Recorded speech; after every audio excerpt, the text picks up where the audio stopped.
L'inventaire général du patrimoine culturel, qui s'est appelé à une époque l'inventaire général des monuments et des richesses artistiques de la France, c'est une mission de connaissance du patrimoine qui a été fondée par André Malraux, donc qui était ministre des Affaires culturelles du général de Gaulle, en 1964, dans le but de recenser, étudier, faire connaître tous les éléments qui constituent le patrimoine national dans un but de recherche scientifique pure. Donc c'était des services qui étaient un petit peu pionniers à l'époque, puisque c'est une mission qu'on appelait à l'époque l'administration de mission, qui était chère aux premières années de la Ve République, et qui très vite s'est incarnée dans des services en région. Donc c'était une des premières missions de déconcentration culturelle dès 1964, avec des services régionaux qui ont été créés petit à petit. Les premiers services ont été fondés en Bretagne et en Alsace dès 1964. Les derniers, ceux de Champagne-Ardenne et ceux de Picardie, ont été fondés simplement en 1983.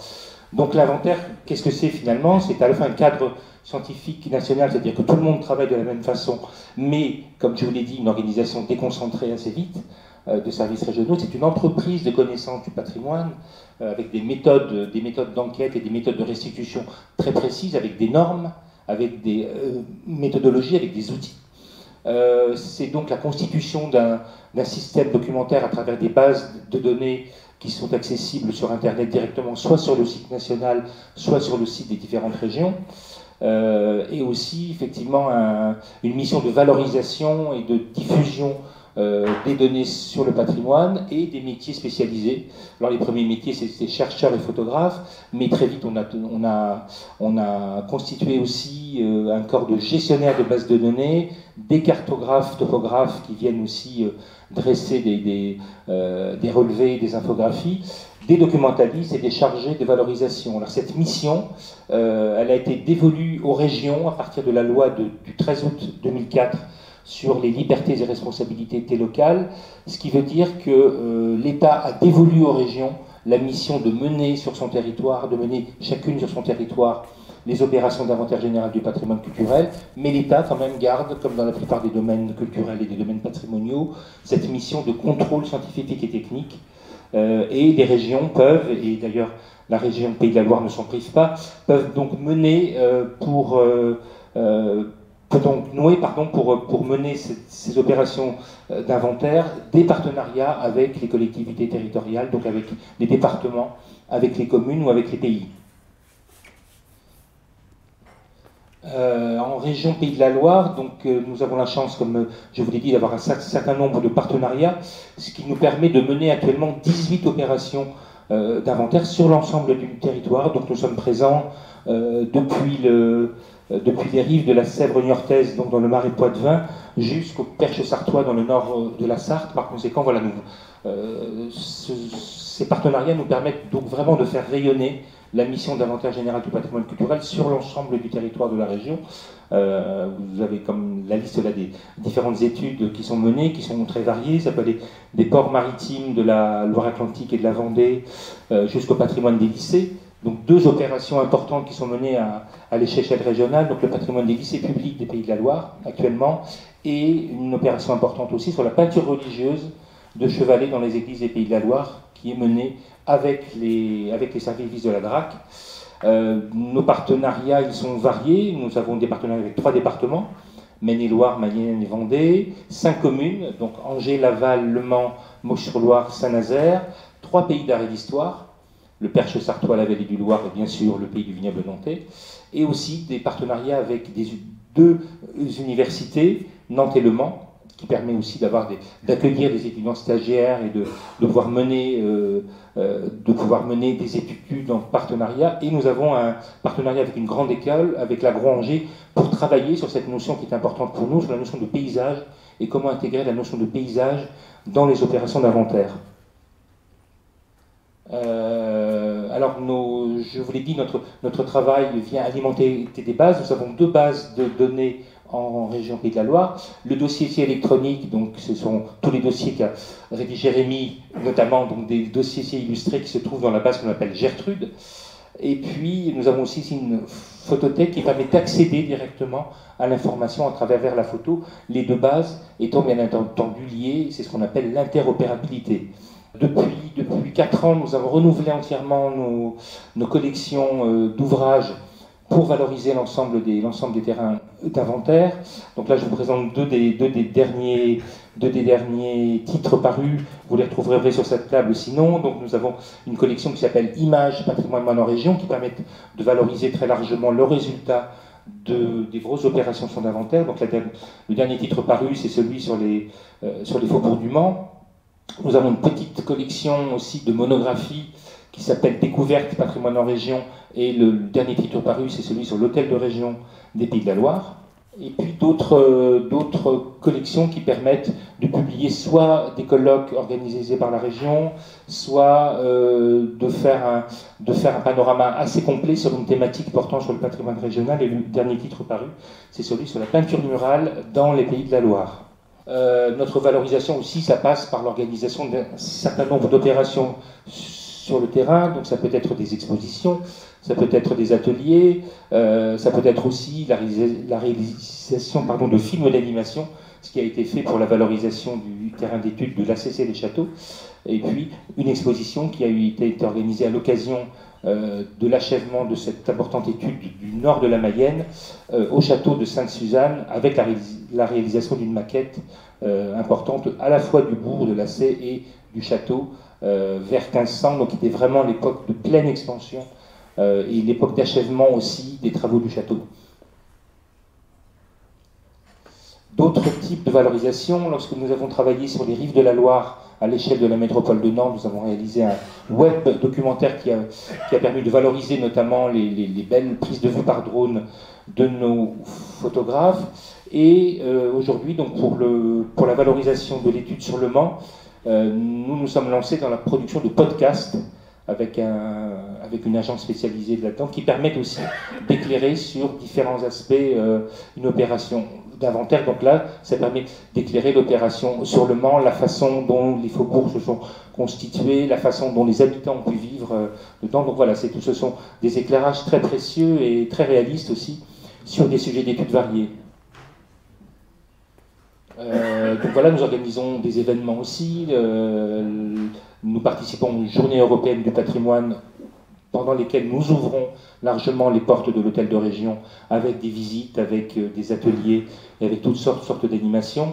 Et nous organisons aussi chaque année, fin novembre, les rencontres régionales du patrimoine qui permettent de recevoir, d'accueillir et de discuter avec des élus, avec des partenaires, avec des acteurs du patrimoine sur différentes questions sur le patrimoine, la société, des grands enjeux aussi de société actuelle. Et enfin, nous avons rénové cet été notre portail patrimoine qui permet quand même d'être plus accessible. Alors ce portail, c'est à la fois l'actualité de l'inventaire et du patrimoine, c'est également un accès vers toutes sortes de ressources. On peut accéder aux dossiers d'inventaire à travers ce site, on peut aussi avoir directement tout ce qui est réalisé à travers la valorisation, et aussi le catalogue de la bibliothèque, notre très riche bibliothèque du patrimoine, qui est donc accessible directement par ce site. Voilà, je vous remercie et je laisse la parole à Rémi. Merci beaucoup Frédéric pour cette présentation très complète de ce qu'est l'inventaire général. C'est vrai que c'est ce partenariat en région qui nous permet de mener ce type de recherche de façon assez qualitative, puisqu'on a un encadrement scientifique d'une part et des moyens techniques qui nous mettent à disposition et qu'on n'a pas forcément nous-mêmes. Donc c'est, je pense, mutuellement enrichissant. Alors, déjà merci à tous d'être présents ce soir pour ce petit tour d'horizon de ce qu'est, de ce que fut le négoce en vignoble nantais. Je reconnais pas mal de visages, j'ai vu que les associations étaient venues en force notamment, donc merci, vraiment merci à tous d'être là. Donc je commencerai simplement en revenant sur les raisons qui ont motivé cette étude. Il y en a plusieurs. La première, c'est qu'on avait des objets au musée du vignoble nantais qui est donc partie prenante dans le pays d'art et d'histoire, le musée du vignoble nantais qui en fait partie, sont partie prenante de cette opération. Donc au musée, on avait un certain nombre d'objets qui n'étaient pas très bien renseignés parce qu'ils appartenaient au monde du négoce. On avait aussi le projet de refondre une partie du parcours qui n'évoque que très peu la question du négoce. Donc ça, c'était deux raisons, accumuler de la connaissance sur ce sujet. On avait aussi conscience que le négoce était constitutif de l'identité économique du vignoble nantais, que ça avait été pendant longtemps une activité majeure et qu'il était intéressant d'enfin mieux la connaître, et ce pour une dernière raison assez fondamentale qui est que on commence à avoir le risque en fait que la mémoire autour du négoce ne s'efface. On avait d'une part des témoins qui avaient fait le négoce, qui étaient assez âgés de plus en plus. On avait l'opportunité de capter cette mémoire-là en réalisant des entretiens. C'est ce qui s'est fait pendant 2 ans. Il y a un certain nombre d'entre eux qui sont là ce soir. Et puis, au-delà de cette mémoire orale, il y avait aussi la question des bâtiments. Donc tous ces bâtiments où le négoce s'était fait et qui avaient tendance de plus en plus à être rasés pour laisser place, et bon, c'est bien normal, à souvent des projets immobiliers en fait. Donc cette opération d'inventaire revêtait un petit peu les habits d'une opération d'inventaire d'urgence, entre guillemets, et en fait on s'est rendu compte qu'on aurait presque dû la commencer plus tôt, puisque pendant même l'opération qui a commencé en 2020, on a un certain nombre de bâtiments qui ont été rasés. Donc voilà, on a pu passer sur les lieux souvent avec le photographe Pierre-Bernard Fourny, qui a été le photographe sur cette opération. On a pu passer sur les lieux et faire les photographies, dans la plupart des cas. Et il y a certaines des photos que je vais vous présenter ce soir qui concernent des bâtiments qui aujourd'hui ont disparu déjà. Donc les objectifs, comme je vous l'ai dit, c'était d'améliorer la connaissance autour de ces lieux. Donc on voulait identifier des lieux depuis le XVIIIe siècle, depuis la fin du XVIIIe siècle jusqu'à nos jours. On voulait mener une couverture photographique pour avoir une bonne base de données photos sur ce sujet. Identifier des personnes ressources avec qui mener des entretiens pour accumuler de la connaissance, parce qu'on considérait que c'était les plus à même de nous informer sur le sujet. Et on voulait aussi collecter des objets pour le musée. Donc ça a assez bien fonctionné. On a beaucoup de gens qui nous ont fait des dons au musée, d'objets en lien avec le négoce, donc toutes sortes d'objets, des objets techniques, des étiquettes, des bouteilles, de la publicité beaucoup, et des archives aussi. Sur ce point, Madame Valérie Roux des archives départementales 44, qui est parmi nous ce soir, vous dira un mot à la fin de la conférence. Alors comment, enfin? Donc avec le soutien de la région Pays de la Loire, qui a assuré l'encadrement scientifique de l'opération, qui a mis à disposition des moyens humains, des moyens matériels, et beaucoup aussi avec l'aide du réseau associatif qui a été vraiment capital pour mener à bien cette recherche. Heureusement qu'ils étaient là pour l'entamer déjà, et ensuite parce que ce sont des relais qui sont vraiment indispensables pour le Pays d'art et d'histoire, pour le musée. Et on a vu la force d'un tel réseau à l'occasion de cette étude, en fait. C'est vraiment énorme. Et puis, donc, avec les moyens propres au musée et au Pays d'art et d'histoire, puisque je rappelle, le vignoble nantais est Pays d'art et d'histoire, et c'est dans ce cadre-là que la recherche a été menée. Et donc aussi avec l'aide d'autres acteurs institutionnels, comme les archives départementales de Loire-Atlantique, bien sûr. Après cette longue introduction, je vais rentrer dans le vif du sujet avec donc une première partie dans laquelle je vais revenir sur la façon d'identifier les négociants, la façon de trouver les négoces, et vous en proposer déjà une définition, parce que le terme de négoce en vignoble nantais, quand moi j'ai découvert cette mission au début, je sais que ce n'était pas forcément évident ce qu'était que le négoce. Alors si on demande une définition au dictionnaire, un négociant, selon le Robert, c'est une personne qui se livre au commerce en gros, voilà, ou à l'import-export. Alors le CNRTL est un petit peu plus précis. il définit ça comme une activité d'échange ou de commerce à petite ou grande échelle. Aujourd'hui, précise-t-il, ça concerne surtout du commerce en gros. Voilà. Donc effectivement, c'est un petit peu plus proche de ce qui nous intéresse. Dans le milieu de la vitiviniculture, le négoce, ça désigne voilà, en général le fait d'acheter des vins en quantité assez importante avant de les revendre, souvent en les exportant vers d'autres régions ou vers d'autres pays. Voilà, pour une définition très générale. Sauf que derrière cette définition assez basique, en fait, on se rend compte qu'il y a énormément de pratiques différentes. C'est ce que cette étude a montré. On ne fait pas du négoce de la même façon au 19e ou au 20e siècle.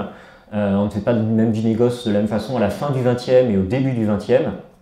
Et au sein même des négociants de la seconde moitié du 20e siècle, qui correspond à l'âge d'or du négoce en vignoble nantais, chaque négociant travaille de façon très différente. Donc parler du négoce de façon générale, c'est assez délicat, puisqu'en fait, il y a autant de façons de faire de négoce qu'il y a de négociants. Je vais commencer en vous donnant une image un petit peu typique du négociant en vignoble nantais. Qui est-il et qu'est-ce qu'on perçoit comme étant le négoce à l'heure actuelle en vignoble nantais? Donc c'est une image, celle du négociant, qui a été vachement construite, qui a été beaucoup construite sur les pratiques de la seconde moitié du XXe siècle. Donc les vins qui sont produits en région nantaise sont écoulés de deux façons, pour faire simple. Donc on a la vente directe par les viticulteurs d'une part, et la vente via le négoce. Donc ce négociant va faire office d'intermédiaire et va par la suite écouler ses vins à travers son propre réseau de distribution. Son objectif, ça va être vraiment de rassembler une production et de l'écouler. Alors cette seconde option, c'est-à-dire la vente à travers le négoce, elle est prépondérante dans la seconde moitié du XXe siècle. Je n'ai pas de chiffres forcément précis à vous donner, mais on peut dire que la majorité des vins à ce moment-là sont écoulés à travers le négoce. La plupart des viticulteurs, en réalité, vendent une partie de leur production en vente directe, ils ont leur propre clientèle, et le reste au négoce, dans des proportions qui peuvent être variables. Donc, à quoi ça ressemble une transaction entre un négociant et un viticulteur? Alors, la première chose importante à dire, c'est que elle repose sur un triptyque. Ce triptyque, c'est donc le viticulteur qui élabore le vin, le courtier qui fait l'intermédiaire entre le viticulteur et le négociant donc qui va commercialiser le vin. Donc comme je l'ai dit, le viticulteur peut écouler en partie sa production en vente directe.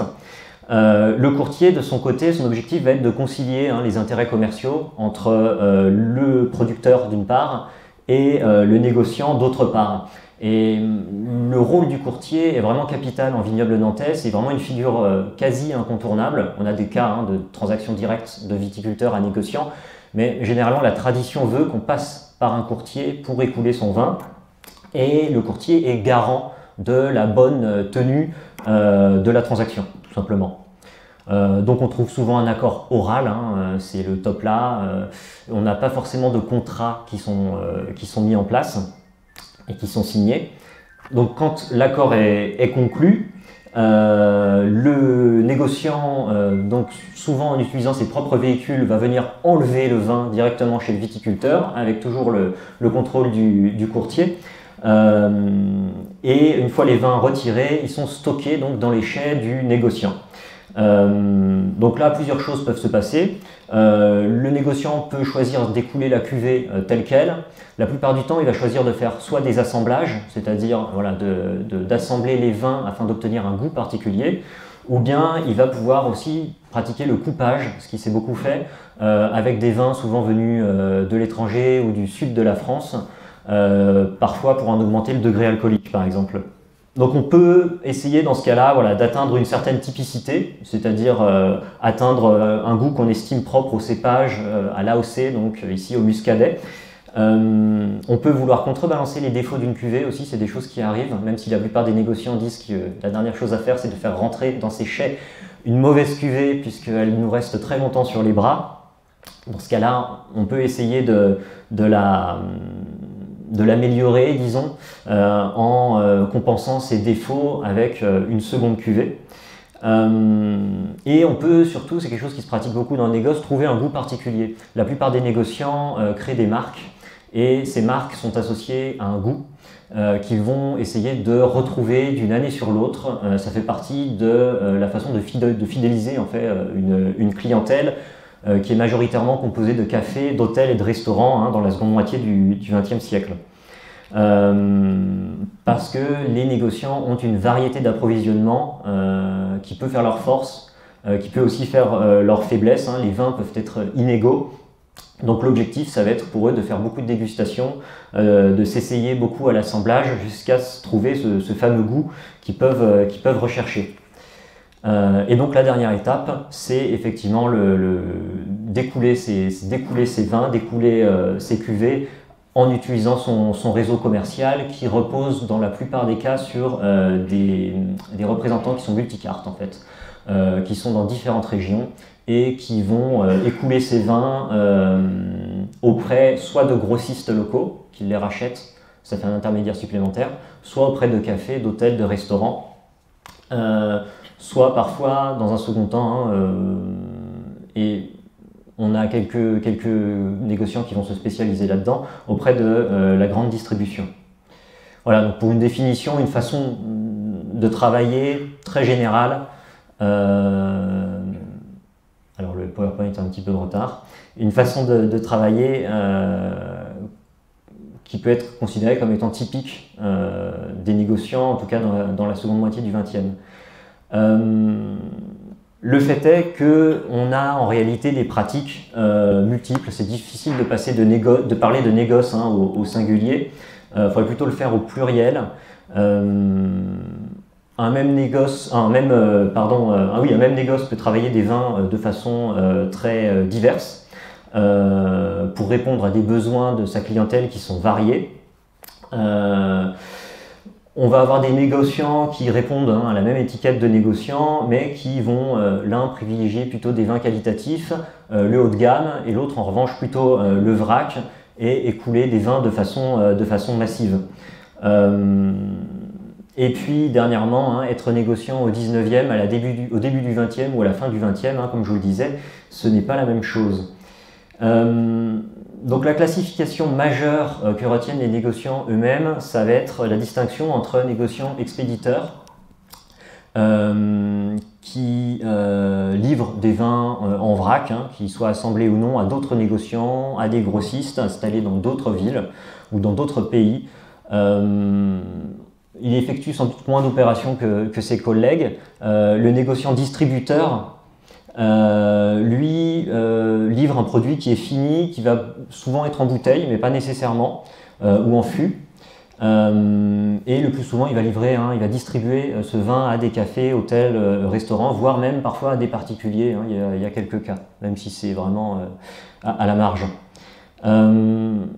Le négociant éleveur, lui, donc la dernière de ces trois catégories, va faire entrer plutôt des mous dans ses chais, voire de la vendange fraîche parfois, qui va vinifier entre ses murs, et il est celui qui du coup capte la plus grande partie des opérations. Il récupère le raisin ou le mou, et il va faire lui-même sa vinification, il s'occupe de la commercialisation dans un second temps. Dans les faits, on a aussi des négociants qui cumulent plusieurs casquettes. Ils font un peu d'élevage, ils expédient vers d'autres grossistes et ils distribuent aussi en bouteille. Voilà, donc un même négociant peut avoir plusieurs casquettes. Et puis on a des sous-catégories en fait au sein même de ces différentes classifications. Puisque chez un distributeur, un négociant qui travaille du fût ne va pas travailler de la même façon qu'un négociant qui fait de la bouteille. Et pour autant, on va les considérer comme des négociants distributeurs dans les deux cas. Donc c'est assez compliqué en fait de mettre dans des cases chacun des négociants.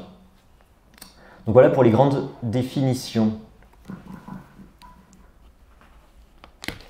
Donc le premier enjeu, ça a été dans cette recherche de trouver les négociants.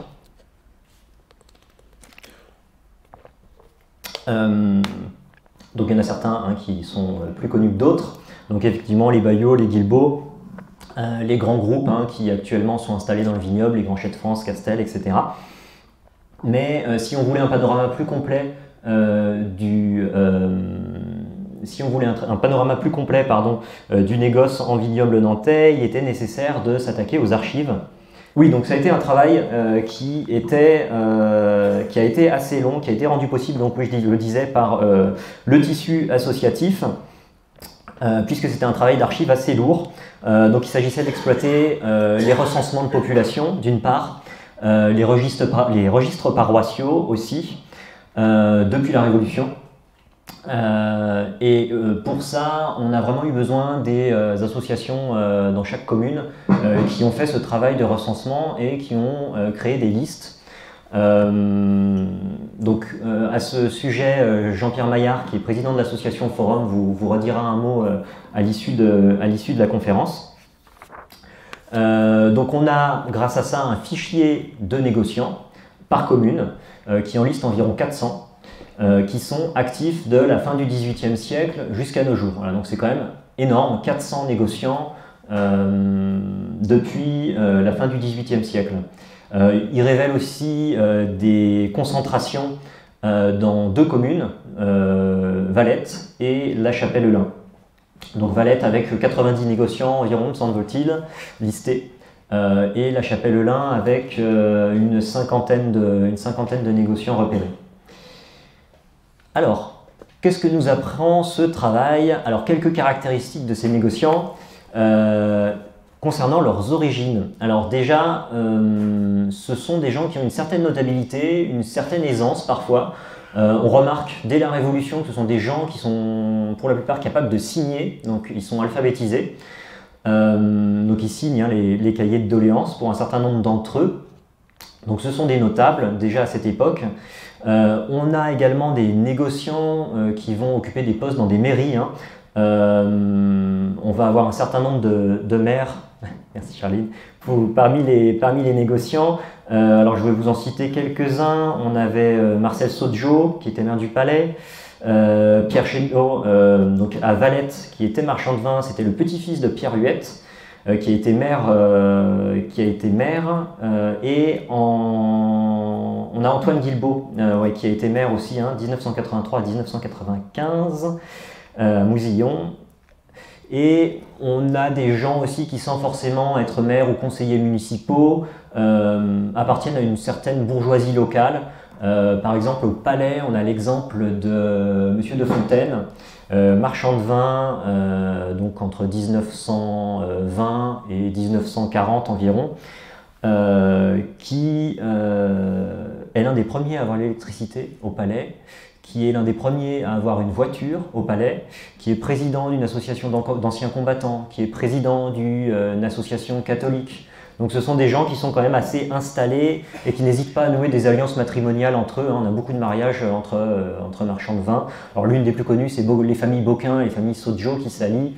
Et le dynamisme de Monsieur Beauquin fait en sorte que l'entreprise de négoce Beauquin-Sodjo deviendra l'une des plus importantes, la plus importante du négoce, du vignoble nantais, pardon. Une autre constance, c'est le lien avec la tonnellerie qui a été remarqué. Ce sont très souvent des tonneliers qui sont marchands de vin également. Ils cumulent souvent les 2 casquettes, ils vendent du vin, ils sont tonneliers. Parfois, ils passent de l'un à l'autre. On a aussi pas mal de marchands de bois. Mais c'est surtout avec la tonnellerie qu'on a une très forte porosité. Et puis avec la viticulture, évidemment.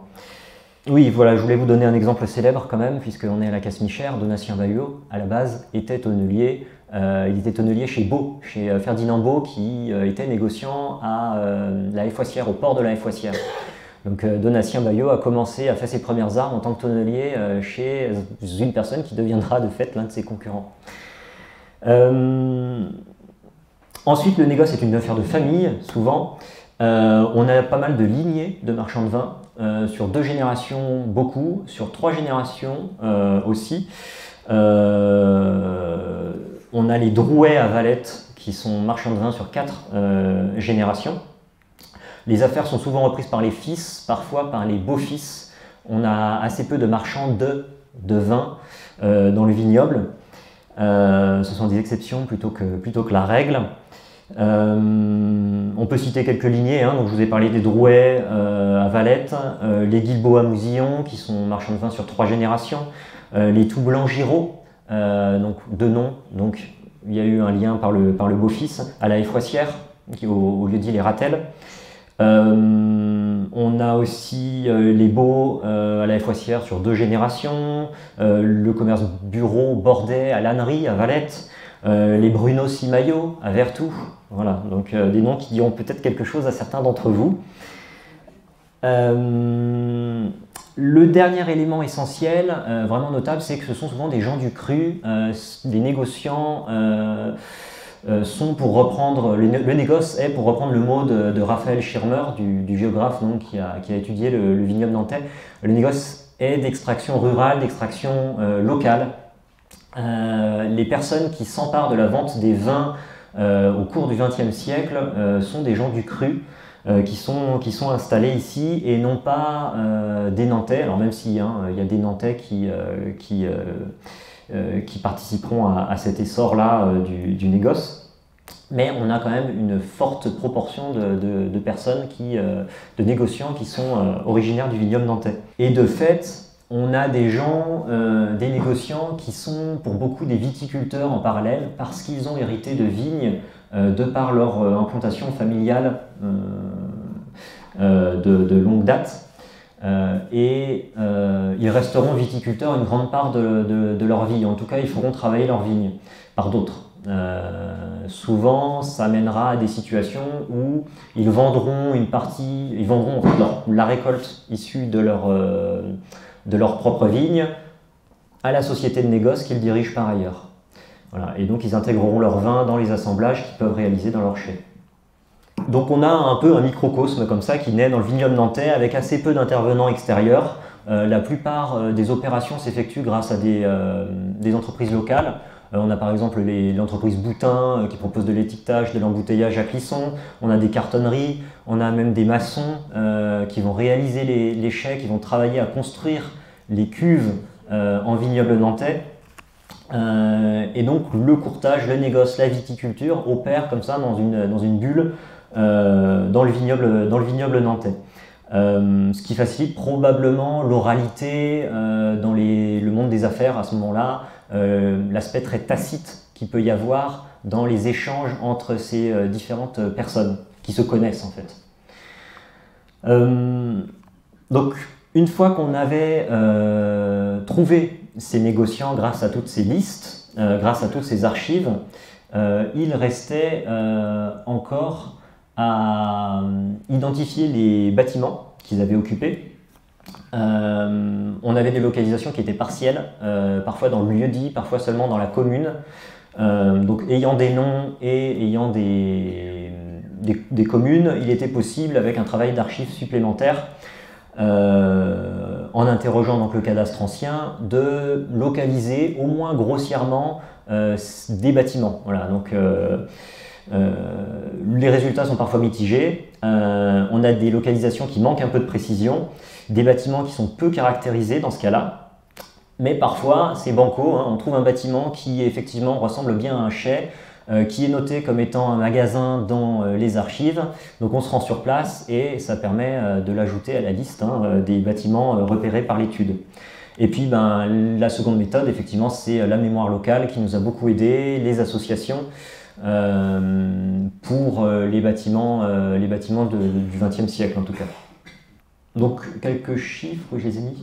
On a donc 91 bâtiments qui ont été repérés de cette façon sur le territoire du vignoble nantais, qui ont abrité une activité de négoce, et il y a aussi 31 bâtiments détruits qui ont été repérés, donc rasés pour beaucoup dans les 20 à 30 dernières années. Donc voilà, ça vous donne une petite idée de l'implantation de ces négoces en vignoble nantais. Donc ça, ce sont les sites qui ont été repérés, c'est-à-dire qui sont suffisamment intéressants pour qu'on creuse un petit peu plus et étudier, donc là qui ont fait l'objet notamment d'une couverture photographique. On voit qu'il y a une forte proportion, alors la carte est un petit peu petite, je suis désolé, j'ai quelques images après qui vous permettront de voir ça un petit peu mieux. On a une forte concentration, donc effectivement dans le cœur du vignoble, à Valette, à la Chapelle-Lin. On a aussi un certain nombre de négoces dans le nord du vignoble. En revanche, effectivement, dans le sud, en partie sud, historiquement, il y a moins de vignes, c'est plus loin des axes de circulation. Et donc on a une densité de négociants qui est bien plus faible. Voilà, celui qui est en bas à gauche, c'est le négoce Météro qui se retrouve effectivement un petit peu isolé à Aigrefeuille. Je vous ai mis aussi cette petite capture d'écran du système d'information géographique dans laquelle sont rentrées les informations concernant les bâtiments qui sont trouvés. Donc à chaque fois qu'un bâtiment était repéré, grâce aux méthodes que je vous ai expliquées, on l'ajoutait avec sa position approximative. On voit ici aussi des bâtiments qui sont détruits. Alors j'espérais que ce soit un petit peu plus lisible. Je me rends compte que ça ne l'est pas vraiment, je suis navré. Donc ici on est sur Valette, donc le bourg de Valette est à gauche. On a les villages alentours qui concentrent aussi un certain nombre de négoces. Et donc ici apparaissent tous les bâtiments de négoce qui ont pu être repérés depuis la fin du XVIIIe siècle jusqu'à nos jours. Alors il me semblait, voilà, j'avais aussi fait la même chose pour la Chapelle-Lin. Donc la Chapelle-Lin se trouve ici. On a ensuite la Effoissière qui se trouve en bas à gauche. Et donc là on a une répartition qui est nettement plus lâche des négoces.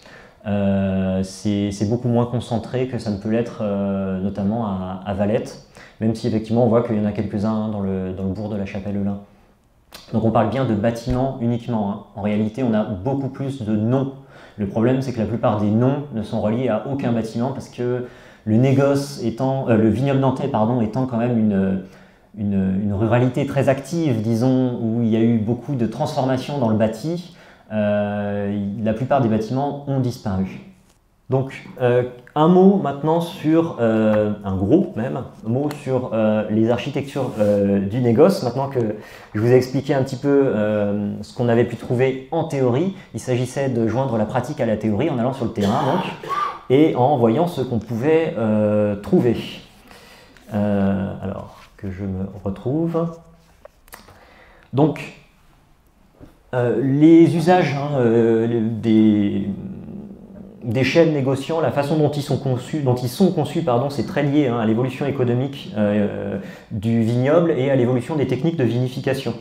Donc, au début du 19e siècle, qui est une période sur laquelle je me suis moins concentré et qui nécessitera un travail supplémentaire, plutôt un travail d'historien d'ailleurs, on a des vignes qui vont être pour beaucoup en fermage, donc on va avoir des grands propriétaires qui vont confier à des individus la responsabilité de rassembler une production. Donc souvent c'est organisé autour d'un domaine.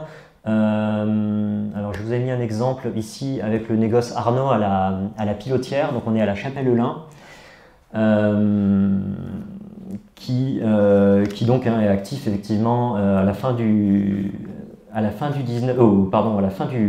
18e siècle. Donc cette façon de procéder avec des grands domaines et du fermage va disparaître au cours du 19e siècle. C'est plus de la même façon que le vin est écoulé. On va avoir plutôt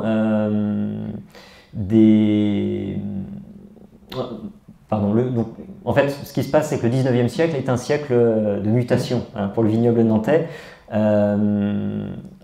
On a des crises assez importantes qui le secouent. On a en 1852 la crise de l'oïdium, donc. On a ensuite le mildiou, on a le phylloxéra dans les années 1880. Donc on a une restructuration du vignoble, on a une réduction des surfaces plantées, on a un appauvrissement général de la viticulture locale. Et puis on a une modification des débouchés avec une disparition de la pratique des vins qui sont transformés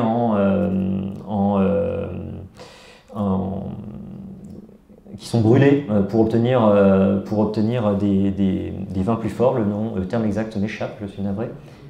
Des eaux de vie, merci, tout simplement. On a en revanche l'essor d'une classe ouvrière assez importante, et notamment à Nantes, qui va devenir l'un des plus gros consommateurs des vins nantais.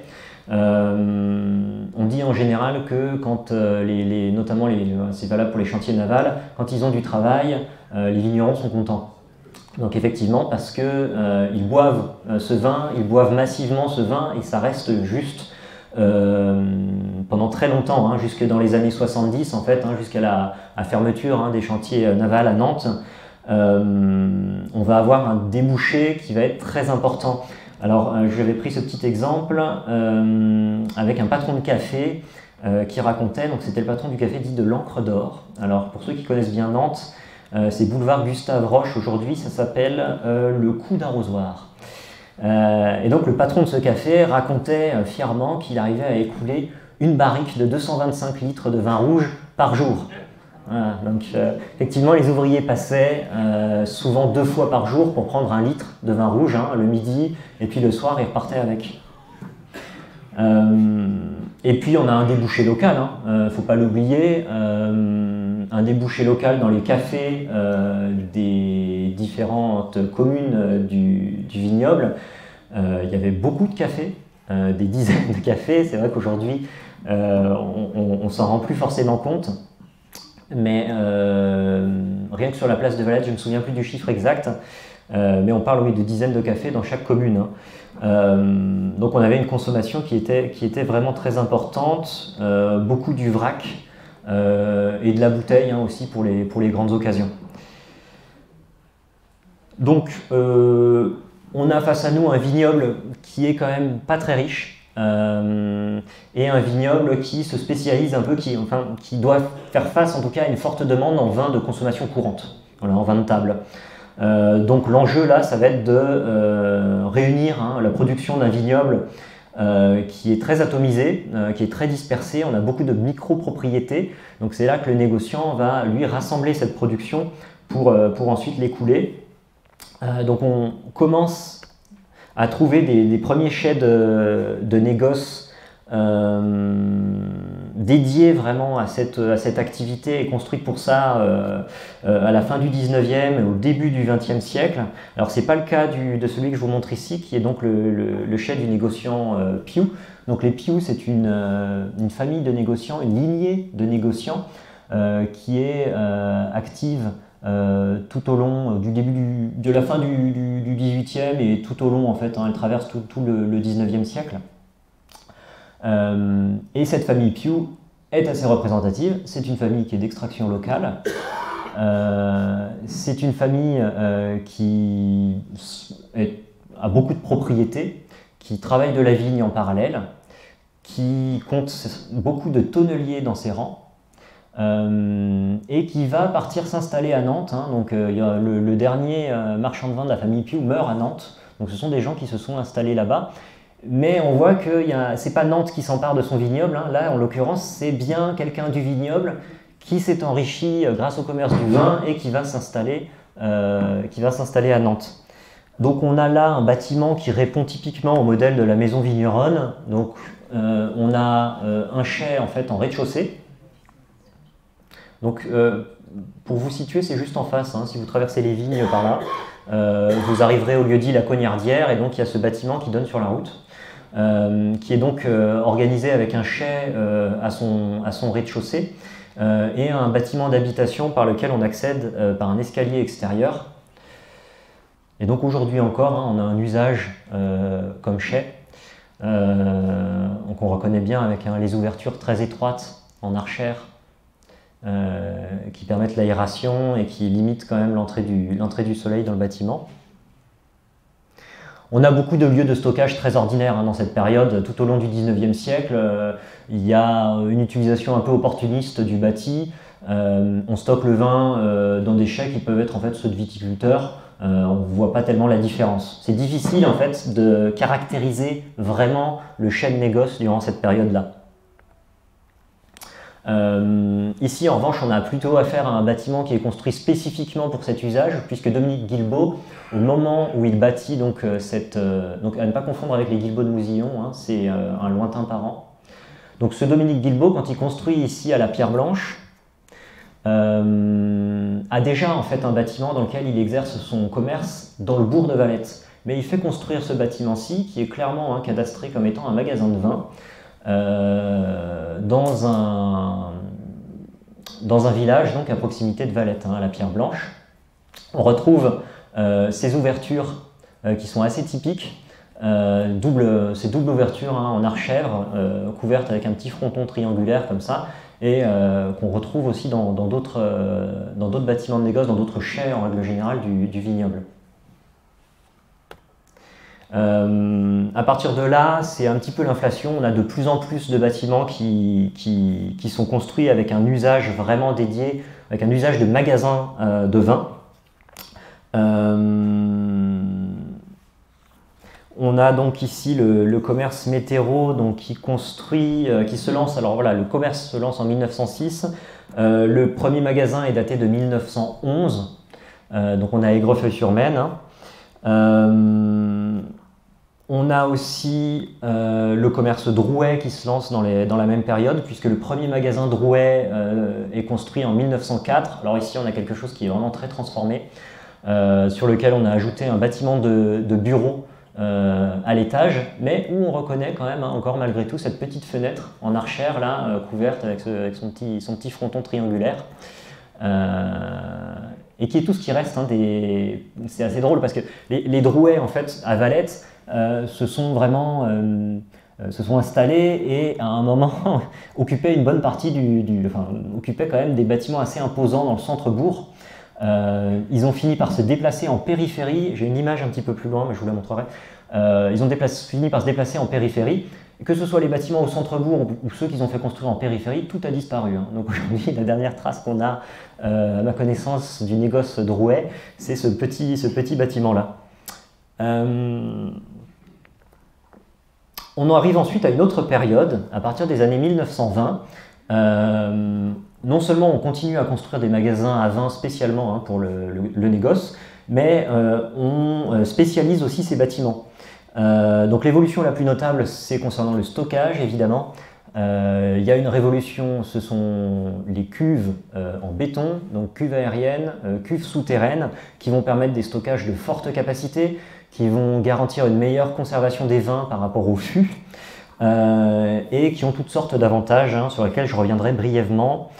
Tous les magasins, à partir des années 1930, je n'ai pas trouvé d'exception, tous les magasins sont construits avec des cuves enterrées et ou des cuves aériennes.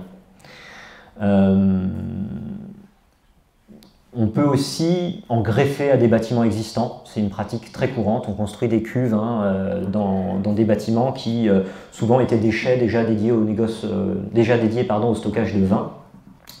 Ça autorise aussi un meilleur usage de l'espace, beaucoup plus rationnel que le fût. Et puis ça facilite donc les opérations d'assemblage aussi. C'est quelque chose qu'on m'a dit à plusieurs reprises. L'avantage des cuves aériennes, effectivement, c'est qu'elles ont des jauges en façade et que quand vous faites des assemblages de vin qui sont parfois assez précis, vous êtes content d'avoir cette jauge en façade pour pouvoir vous assurer de mettre les vins dans les bonnes proportions comme vous avez prévu de le faire. Ce qui est plus difficile à faire avec des cuves enterrées par exemple. Les cuves enterrées, de leur côté, ont un avantage aussi, c'est qu'elles conservent le vin à la température du sol. Donc il n'y a pas besoin de toutes les techniques complexes qu'on a pu mettre en place par la suite pour refroidir le vin, qui sont très coûteuses en énergie. La deuxième chose importante, au-delà du stockage, c'est la révolution du transport, puisque les camions arrivent, le pétrole, et ça met fin à l'usage qui avait pu être fait du chemin de fer. Ça ne met pas fin, c'est pas juste, en vrai, on continue à avoir un usage du chemin de fer assez tard. Mais le fait est que la plupart des négociants privilégient fortement le camion, tout simplement parce que c'est beaucoup plus souple. En fait, pour les mêmes raisons qu'aujourd'hui, c'est souple, c'est pratique, ça permet d'emmener le vin d'un point A à un point B sans avoir à aller charger le vin en gare et ensuite le décharger. Donc c'est très pratique. Le transport sur la Sèvre nantaise, lui a pris fin depuis longtemps au cours du 19e siècle. J'ai aucun témoin qui m'en a parlé. À la seule exception notable quand même du négoce Beau, dont je vous ai parlé là, qui est au port à la Fouassière, qui faisait remonter des vins d'Algérie jusqu'à Séchet par la Sèvre nantaise. C'est la seule occurrence que j'ai eue d'usage de la Sèvre pour le commerce des vins. Donc, tous les bâtiments de négoce sont dotés de quais les uns après les autres. Donc, un exemple ici avec, alors il me semblait que j'avais, oui, avec le négoce donc Guilbault à Mousillon, le premier bâtiment qu'ils construisent, donc c'est celui-ci avec le petit Bacchus en fronton là en façade. Ni quai ni cuve dans ce bâtiment-là qui était plutôt destiné à stocker de la futaille. En revanche, dans le second bâtiment qui est construit à côté, alors là, on a des batteries de cuves aériennes enterrées et on a donc un quai que vous apercevez ici qui permet le chargement et le déchargement des vins, mais aussi de tout ce qu'on appelle les matières sèches. Donc par la suite, ça va être beaucoup les bouteilles, les étiquettes, les cartons quand on commencera à avoir du carton, mais sinon avant ça les casiers en bois, etc. Alors je vous ai mis aussi le négoce de Fontaine donc au Palais, le fameux notable dont je vous parlais tout à l'heure, qui est l'un des premiers à avoir eu l'électricité au Palais, qui est intéressant puisque lui fait construire donc des cuves dans un chai justement qui n'en contenait pas à l'origine. Intéressant à double raison puisqu'en fait on se rend compte que ces cuves ont été reprises par la suite. On a une forme assez ancienne de porte de cuve qui a été retravaillée. Alors on ne voit pas très bien sur la photo, de façon à y mettre des portes ovales avec des ouvertures inox. Mais ce n'était pas ce qu'il y avait à l'origine, on avait souvent des portes en bois tout simplement, et des ouvertures qui étaient un peu en fer à cheval, en plein cintre comme ça. Et donc, alors à côté, je ne sais pas si la famille n'a pas pu authentifier le personnage qu'on voit ici, je ne sais pas si c'est Monsieur de Fontaine. Toujours est-il que c'est le véhicule qu'il utilisait, donc c'est un utilitaire Renault 10 chevaux qu'il avait déjà en sa possession en 1924, alors qui est reconverti pour l'occasion pour une photo de mariage, mais dans lequel on pouvait charger un certain nombre de barriques. Voilà, donc ce négoce-là est assez intéressant de ce point de vue-là pour illustrer ces deux grands changements qui touchent le négoce dans les années 1920-1930. En bonus, une photo donc, du premier chai du négoce Météro où on trouve justement ces ouvertures à l'ancienne. On a des portes en bois, on les voit pas sur la photo, il y avait une porte en bois qui traînait effectivement à côté aussi. Et donc des cuves là qui ont la spécificité d'être sur deux niveaux, c'est pas forcément courant, donc ça c'est une pièce qui est quand même, ce sont de très belles cuves assez rares dans leur genre et en bon état de conservation. Oui, donc l'autre chose qu'il y a à noter, au-delà de ces deux innovations, c'est l'inflation des sites de négoce. C'est-à-dire qu'ils vont commencer à se développer, ils sont de plus en plus importants. On a à compter des années 30-40 des sites de plus en plus grands. Donc ici je vous ai mis l'exemple du négoce Olivier à Haute-Goulaine avec des images aériennes. Alors qui sont assez peu lisibles, mais je vais vous aider. Donc on a une image ici en 1959 avec donc un unique bâtiment, ou deux me semble-t-il, deux bâtiments. En 1968, la seconde photo ici, on voit qu'on a 3 corps de bâtiments déjà, puis 4 en 1978, sur cette image aérienne de 1978. Et il continue à s'agrandir jusque dans les années 2000. Et ça c'est valable aussi pour le négoce Bayeux, sur lequel je reviendrai un peu plus loin. Négoce Bayeux à la Chapelle-Lin, qui lui aussi ça continue à s'agrandir jusque dans les années 2000. Donc le négoce Olivier, où c'est beaucoup le béton qui est mis en œuvre. Donc je vous ai mis quelques images des intérieurs avec ces belles charpentes d'une portée de 20 mètres environ, des quais d'expédition et donc qui sont reliés en fait par un monte-charge. Donc ici vous voyez sous-sol, c'est ce qu'il y a sous la zone qu'il y a ici. Donc il y a un monte-charge qui donne accès à cette zone ici pour de stockage de bouteilles et des cuves aériennes donc, qui ont la spécificité d'être en hauteur ici. Donc avec un espace de circulation aménagé à leurs pieds. On peut avoir, au-delà des agrandissements, des constructions carrément. Donc là, c'est le négoce Loiret au Palais, qui avait un premier bâtiment. Donc c'est les cuves que vous voyez à droite, qui sont en très bel état. qui sont datées très précisément de 1939, c'est ce qui est marqué sur le médaillon ici, qui ont été construites par l'entreprise Bussiol. Et donc les Loirais qui font le choix de plutôt construire un bâtiment beaucoup plus moderne, beaucoup plus rationalisé. C'est ce qui est souvent recherché par les négociants. On va vouloir construire quelque chose de plus récent et où on va vraiment optimiser les flux de production, et le parcours du vin au sein du bâtiment, le parcours des matières sèches au sein du bâtiment. Ceux qui ne le font pas, pour eux c'est plus difficile. Il y a le cas d'André Baillot par exemple à Mousillon qui va aménager ses chais au centre du bourg, mais qui va se retrouver confronté à des difficultés d'accès des camions notamment, et qui va finalement se décider assez tardivement à construire de nouveaux magasins en fait, à l'extérieur du bourg. Donc tout le monde y vient en fait, effectivement tôt ou tard on finit par quitter les bourgs et par partir plutôt en périphérie pour construire quelque chose de plus neuf et de plus adéquat. Donc un autre exemple voilà, avec les magasins Drouet qui abandonnent aussi leur chai du centre-ville pour construire ici, en périphérie de Valette. Donc on est boulevard du Luxembourg si je ne dis pas de bêtises, c'est une image Street View puisque malheureusement ça a été détruit il y a un certain nombre d'années maintenant, au cours des années 2010 me semble-t-il. Alors pourquoi est-ce qu'on fait de tels agrandissements successifs?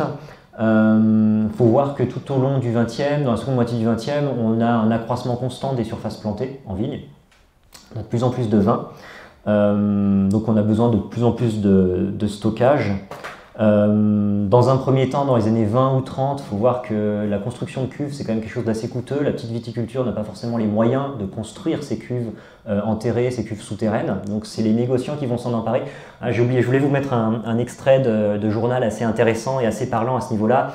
C'est une réclame parue dans un journal donc, pour des chais modernes à Nantes, justement, qui sont mis à disposition des viticulteurs et où donc les viticulteurs peuvent venir stocker leur vin dans des chais très modernes, dotés de tout le nécessaire pour traiter le vin également. Donc on voit qu'il y a un besoin en capitaux qui est quand même très important et qui n'est pas à la portée de cette viticulture-là, à ce moment-là, en tout cas au début du siècle. Il y a aussi une nécessité de place parce qu'on a un progrès dans les techniques de vinification. On a de plus en plus de pompes, on a de plus en plus de filtration des vins. Plus tard, on a même des groupes de froid, etc. On a une réglementation qui se complexifie, un environnement réglementaire de plus en plus complexe qui nécessite la mise en place de secrétariats. Donc tous les négoces vont se doter de secrétariats avec 1, 2, 3, 4 personnes qui sont chargés des acquis, des congés, donc ces termes qui désignent les droits qu'on paye sur les vins que l'on transporte et que l'on achète. Donc les lieux de négoce ne sont plus des simples lieux de transit et de stockage des vins comme ils ont pu l'être pendant longtemps. Et on a aussi l'absence de mouvement coopératif qui est quand même notable en vignoble nantais et qui ne permet pas forcément aux viticulteurs de s'emparer de faire ces investissements-là. Et si on compare par exemple avec le sud de la France, on a énormément de grandes coopératives dans lesquelles on va trouver des cuves enterrées et des cuves aériennes très imposantes, qu'on peut presque qualifier de cathédrales, et qui sont le fait de viticulteurs assemblés en coopérative. Et puis pour finir, il n'y a pas que les vins locaux. On importe aussi beaucoup de vins, donc certes il y a une augmentation, on produit plus de vin sur le territoire du vignoble nantais, mais on en importe aussi beaucoup. Beaucoup de vins d'Algérie jusque dans les années 60 et ensuite beaucoup de vins du sud de la France. Et puis dans un dernier temps, de plus en plus de vins européens, notamment espagnols et italiens. De façon notamment à faire du coupage, à relever les vins. On a aussi une clientèle qui est très demandeuse de vins forts à 13-14 degrés, donc on vend même parfois ces vins algériens tels quels. Et on a des négoces qui d'ailleurs se spécialisent là-dedans et ne travaillent en fait pas d'AOC en fait, ne travaillent pas de muscadet, ne travaillent pas de gros plans, mais se spécialisent dans les vins importés. Je vous ai donc cité l'exemple de Drouet à propos de cette inflation du négoce. On a une diversification des pratiques. On a de plus en plus d'embouteillages à partir de l'après-guerre. Il a tendance à se répandre. Il ne devient jamais une norme. On a des gens qui font du vrac sans faire d'embouteillage jusqu'au bout. Cependant, les négoces qui font le choix de l'embouteillage, il faut qu'ils s'organisent en conséquence. Et donc, il faut qu'ils revoient la façon dont est structuré leur espace et est structuré leur chai. On a donc de plus en plus d'employés dans les négoces. C'est pour ça que c'est quelque chose que j'ai remarqué en discutant avec les gens dans le vignoble. Beaucoup ont des membres de leur famille qui ont travaillé à un moment ou à un autre pour des négociants parce que c'était des gens qui étaient très pourvoyeurs d'emploi. Donc là, c'est l'exemple d'un petit négoce. Donc c'est Cormeret. Alors c'est pas du tout au Palais, c'est à Valette, autant pour moi. Donc les négoces Cormeret à Beauregard à Valette. Qui employait un maître de chai, qui employait 2 à 3 employés de chai, qui avait autant de personnes au secrétariat et qui avait 4 à 5 chauffeurs.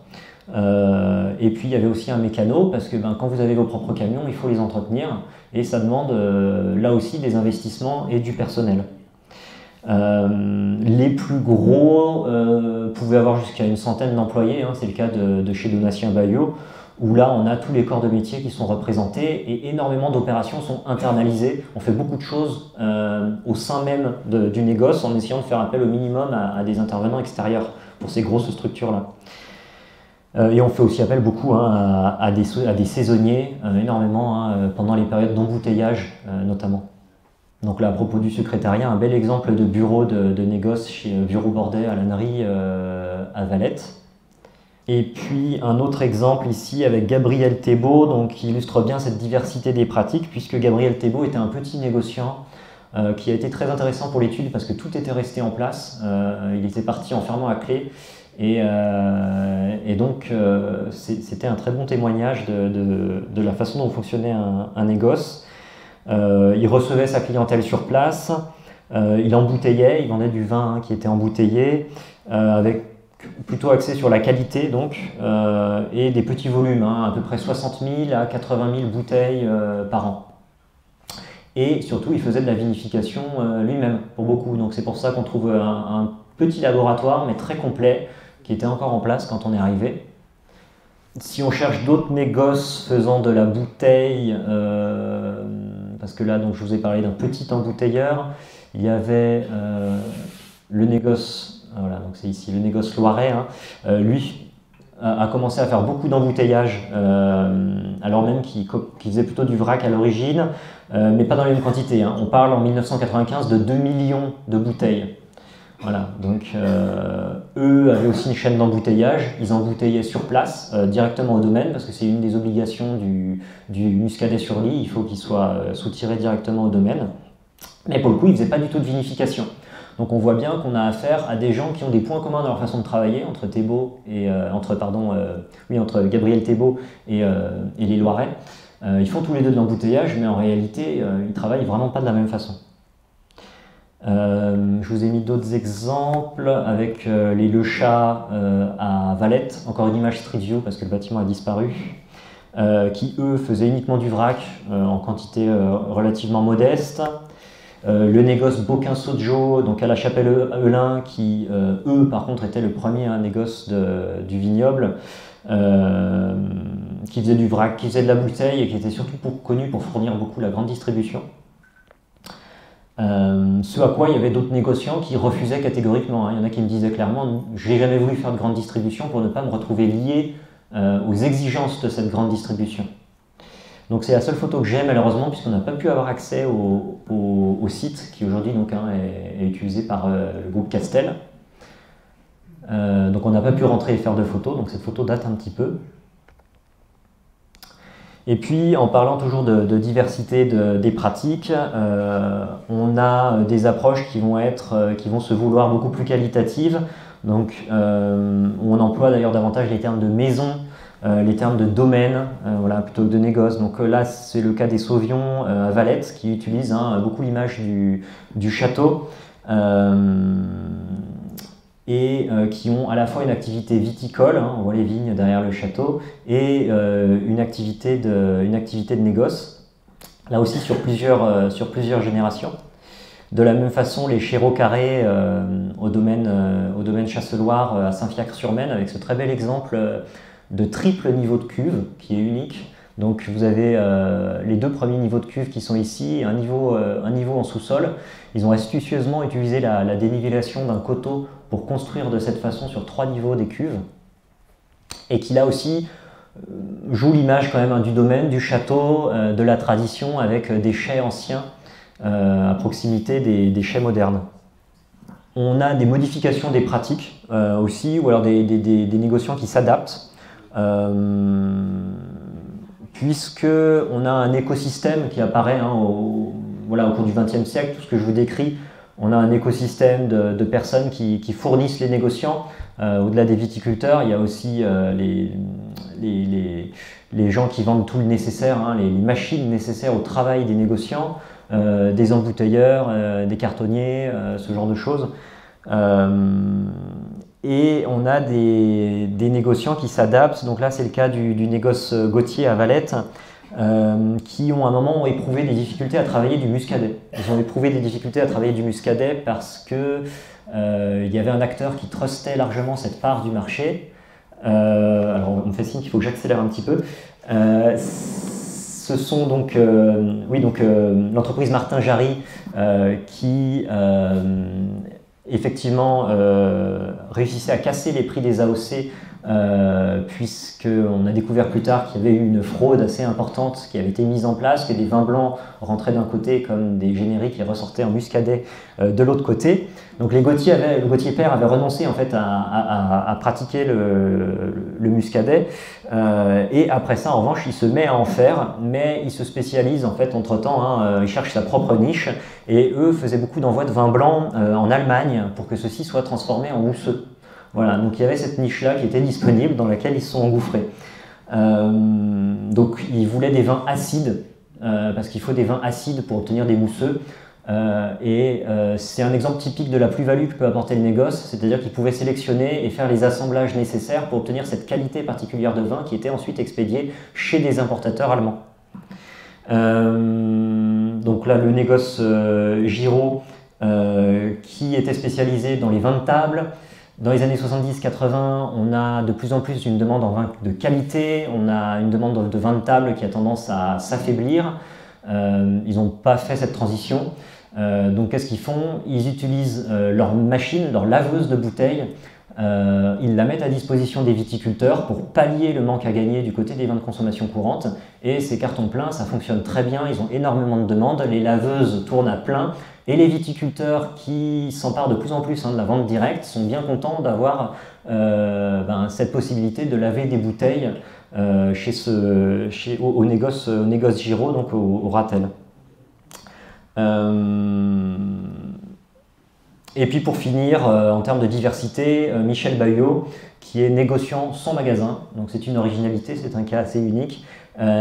Qui est surtout connu pour avoir percé des marchés qui étaient réputés difficiles, notamment le marché chinois.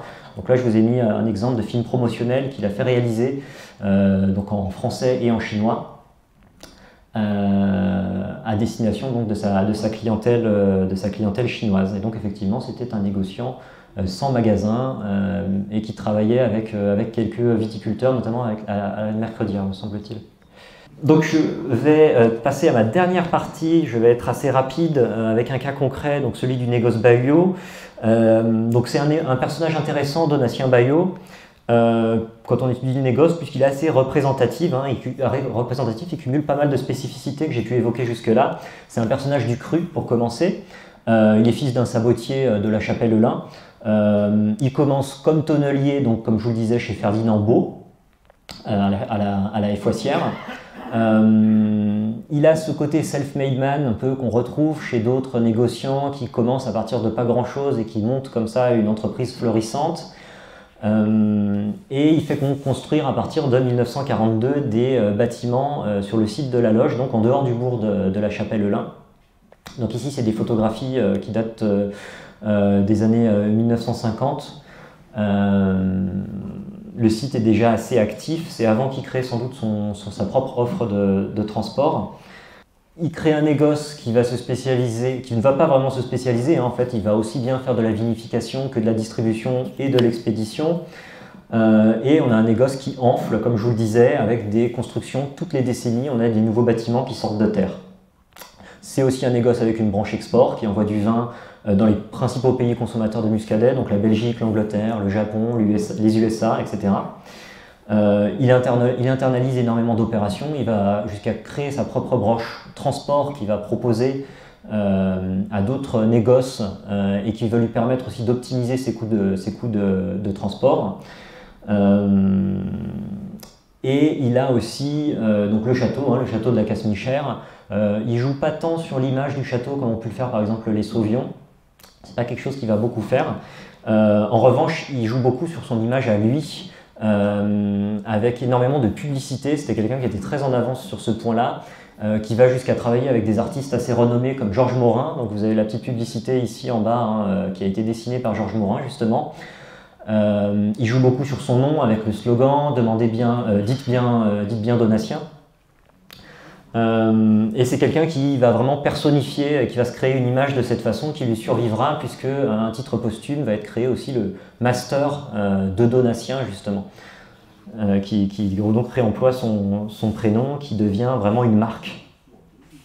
Donc sur place, on a un site qui s'organise autour d'une grande cour, avec des quais de déchargement, des hangars modernes en face, le bâtiment d'origine est celui de gauche, les bâtiments de bureaux donc, sont à l'étage, et ici on a un quai primitif en bas qui permet le déchargement des vins directement dans des cuves souterraines. On a des maisons qui vont être rachetées au fur et à mesure par l'entreprise qui était déjà là, hein. Le bureau de Donatien Baillot lui-même qui donne à la fois sur la cour et sur la route, puisque paraît-il il aimait bien surveiller ce qui se passait et qui rentrait dans l'entreprise. Des salles de dégustation avec donc ces cuves aériennes et cet éclairage zénital. Des cuves qui vont être aussi bien enterrées qu'aériennes. Donc on retrouve ce petit panneau, hein, qu'on voit un petit peu partout dans le négoce, donc qui est marqué danger gaz, puisque c'est l'un des problèmes récurrents avec les cuves enterrées qui ont tendance à être dangereuses à cause de l'accumulation de dioxyde de carbone de monoxyde de carbone qui peut être mortel. Quand on y descend sans sécurité, on ne se rend pas compte, on s'intoxique et on tombe raide. Et toutes les personnes qui veulent venir nous porter secours sont prises dans le même piège. Voilà, donc d'où la présence de ce petit panonceau danger gaz. La présence de cuves inox plus modernes, donc on a tout type de cuves, hein, qui se côtoient. On avait des cuves verrées, on mettait souvent du verre en parement dans les cuves. On mettait ensuite de l'époxy, et donc on a des cuves inox qui sont c'est un petit peu ce qui se fait de mieux, hein, en termes d'hygiène et de possibilité de refroidissement. Et les initiales de Donatien Baillot avec ce très beau carrelage qu'on trouve dans une grande partie des chais, en tout cas dans les parties les plus anciennes. La salle d'embouteillage, de tirage des vins. Le laboratoire moderne, puisque c'était un négoce qui était doté de 2 laboratoires en réalité, avec ce laboratoire très spacieux qui lui permettait de faire ses propres analyses, hein, qui étaient obligatoires, même s'ils finiront par les confier à des entreprises spécialisées comme Chéliot par exemple, qui a été très actif sur le vignoble. Et puis donc cette salle, voilà, cette salle de réunion qui en fait est une habitation reconvertie, ni plus ni moins, qui a été achetée par l'entreprise.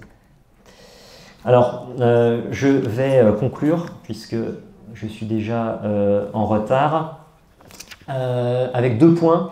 Un point sur les évolutions les plus récentes et sur le devenir des bâtiments que je vous ai présentés. Donc la plupart des négoces que je vous ai présentés, ils ferment peu à peu leurs portes à compter des années 90, avec des causes qui sont multiples. La première, alors on parle beaucoup du gel de 1991, il y a aussi eu des gelées les années suivantes, qui ont fait diminuer très fortement la quantité de vin disponible et qui ont causé des pertes assez importantes de débouchés à l'export. On a beaucoup de débouchés à l'export qui ont été perdus à ce moment-là. Ça a laissé des parts de marché disponibles pour d'autres vins qui se sont engouffrés dans la brèche. On a aussi des causes qui sont moins circonstancielles, qui sont plus profondes. On a l'échec d'un certain nombre de négoces à faire une transition vers la qualité à un moment où c'était ça qui était demandé. Il y en a certains qui sont restés sur du vrac. Ils doivent donc changer leurs pratiques. ou bien sinon, ils ne trouvent pas de repreneur. La plupart du temps, on a des négoces qui s'éteignent lentement, pas de fermeture brutale, mais simplement ils ne sont pas repris par la famille, par exemple. Et puis, bien sûr, la part de la vente directe par les viticulteurs qui augmente et qui donc réduit d'autant la part qui est proposée, qui est proposée aux négoces. Et la dernière raison importante, c'est la concurrence des grandes brasseries, puisque les brasseries, les grands brasseurs, les grands groupes de brasseurs vont réussir à récupérer les cafés, les hôtels, les restaurants qui étaient une clientèle traditionnelle des négoces en leur proposant, grâce à en fait, une politique commerciale assez agressive. Et donc ils vont de cette façon récupérer cette clientèle qui était essentielle pour les négoces du vignoble. Donc ceux qui réussissent à franchir le cap, c'est ceux qui possèdent beaucoup de vignes, d'une part, ceux qui ont diversifié leurs activités, par exemple avec la construction d'un vendangeoir comme le négoce Subilo, ceux qui se lancent dans la distribution généraliste et qui en fait vont jouer directement sur les plates-bandes des brasseurs. Donc c'est le cas du négoce Olivier, c'est le cas du négoce Massé à Divat-sur-Loire. Mais en règle générale, on a une page qui se tourne, des rachats qui se multiplient, les gros rachètent les petits, et des négoces qui tombent dans l'escarcelle en même temps que, que la mondialisation se fait dans l'escarcelle de grands groupes, donc les Grands Chais de France, Ackermann, Castel, qui rachètent ces négoces les uns après les autres.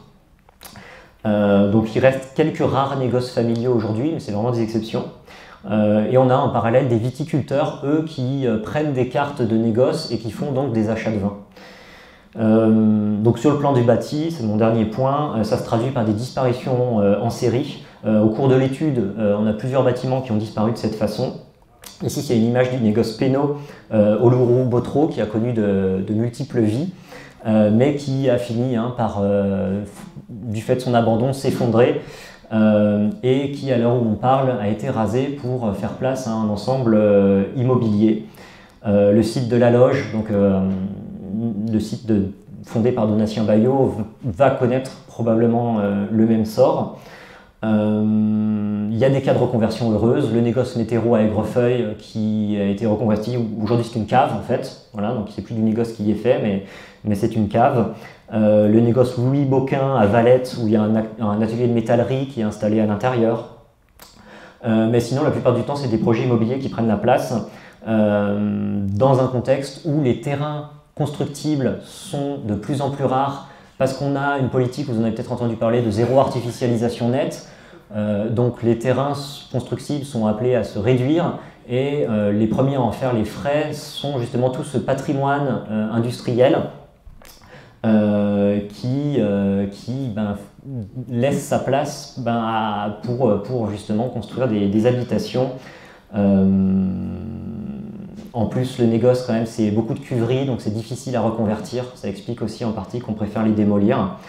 Et je finirai en disant que c'est l'intérêt quand même de ce type d'étude, qui celle-ci a pris parfois un peu les traits d'une étude d'inventaire un peu d'urgence, de recueillir donc ces témoignages, de sauvegarder la mémoire de cette page de l'histoire économique du vignoble, qui est assez essentielle, qui méritait d'être sauvegardée. Et je voulais finir en remerciant justement tous les témoins qui ont bien voulu donner de leur temps pour partager leurs propres expériences, pour nous raconter ce qu'ils avaient vécu, ce qu'ils avaient construit, et vous faire savoir que tout ça fera l'objet, au-delà de la très succincte présentation que j'ai fait ici et très incomplète, fera l'objet de valorisation par le musée du vignoble nantais, donc, et par l'association Forum, mais ça, Jean-Pierre Maillard vous en dira un mot rapide.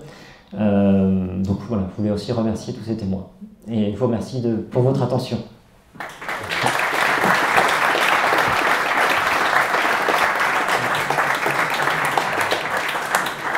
Ah oui, alors on va finir avec les questions. On va commencer, avec effectivement les deux. On va faire ça dans l'autre sens parce que sinon ça va être compliqué.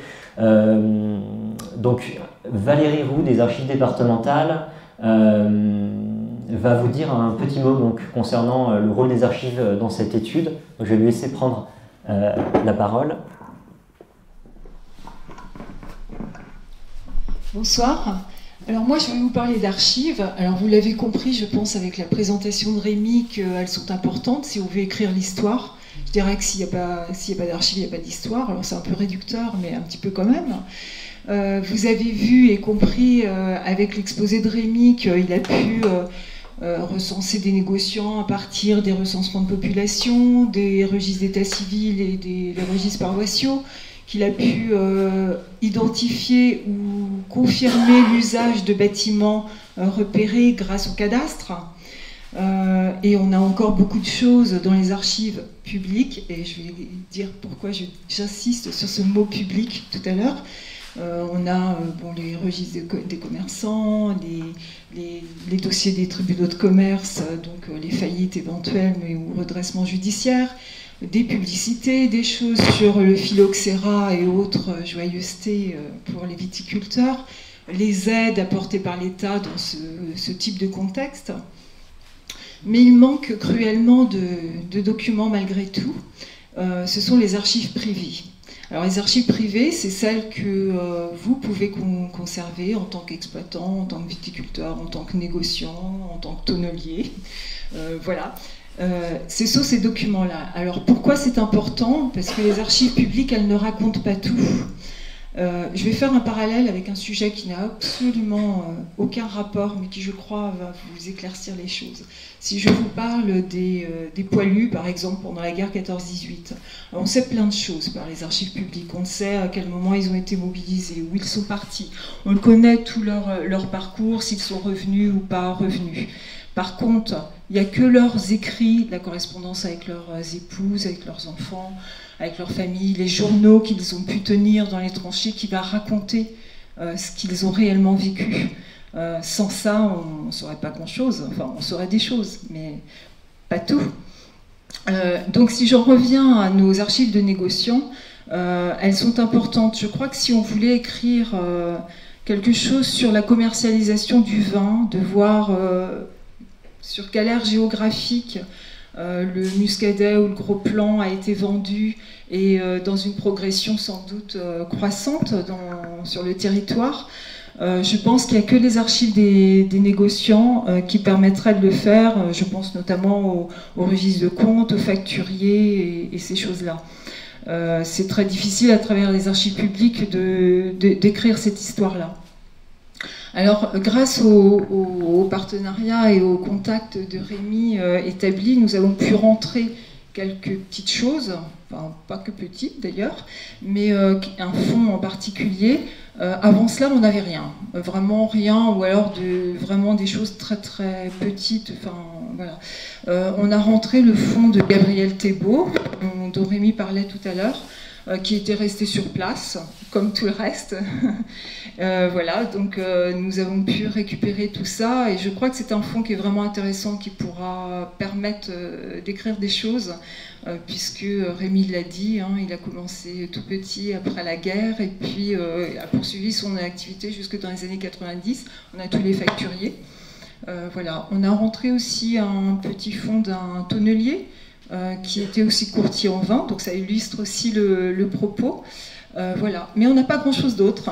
Donc voilà, si je vous parle ce soir, c'est parce que si vous êtes détenteur ou vous connaissez des fonds, voilà, n'hésitez pas à faire appel aux archives départementales, parce qu'on sera forcément preneur. C'est ces archives-là qui permettront de préserver la mémoire d'une activité voilà, importante. En plus, c'est quand même, si je puis m'exprimer ainsi, c'est le pompon. On n'a quand même pas grand-chose dans un pays du vin. C'est dommage. Voilà, donc un mot sur les archives départementales, parce que je vous en parle, mais peut-être que vous ne savez pas exactement ce que c'est que ce service. Mais les archives départementales, ça existe dans tous les départements. Il y en a un par département. Elles recueillent des archives des administrations installées sur le département, et puis des entreprises, des particuliers, voilà, également installés sur le département. Alors en Loire-Atlantique, on a une particularité, c'est qu'on a quand même des archives qui concernent la Bretagne, puisque nous avions des institutions avant la Révolution qui avaient un ressort, une compétence sur l'ensemble de la Bretagne, et puis des archives qui concernent l'ensemble des pays de la Loire, puisque nous sommes chef-lieu de région, et à ce titre, voilà. C'est 40 km de papier.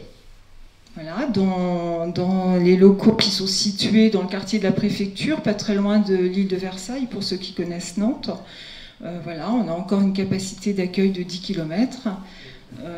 Voilà, et puis une salle du public ouverte tous les jours pour que les chercheurs puissent accéder aux documents pour écrire l'histoire.